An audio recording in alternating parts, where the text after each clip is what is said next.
అన్నా ఏంటి ఏడుస్తున్నావా? నాన్నా ఎవరన్నా ఏమన్నా అన్నారా? ఏమైంది? చాలా థ్యాంక్స్ నాన్న, చాలా థ్యాంక్స్ అమ్మా. ఏమైంది? నా ఫ్రెండ్స్ నన్ను ఎప్పుడు ఏడిపించేవారు నాన్న. కార్తిక్ గాడు అందరి బర్త్డేలకి వచ్చి ఫ్రీగా కేక్ తినేసి వెళ్తాడు, కానీ ఎప్పుడు బర్త్డే పార్టీ ఇవ్వడు అని.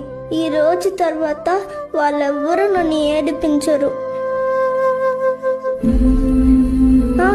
అరుణ్, ఏరా మా ఇంటికి ఎప్పుడు వచ్చినా సేమ్ టీషర్ట్ వేసుకుని వస్తావు, నీకు వేరే టీషర్టే లేదా అని అరుణ్ అనేవాడు. ఈరోజు నన్ను ఈ సూట్లో చూసి షాక్ అయిపోయాడమ్మా. ఈ రోజు నుంచి మీరు ఏం చెప్తే అది చేస్తాం, పొద్దునే లేస్తాం, బాగా చదువుతా. ఇంకా నేను పెద్దయ్యే వరకు మీరు నాకు బొమ్మలు కూడా కొనివ్వద్దు.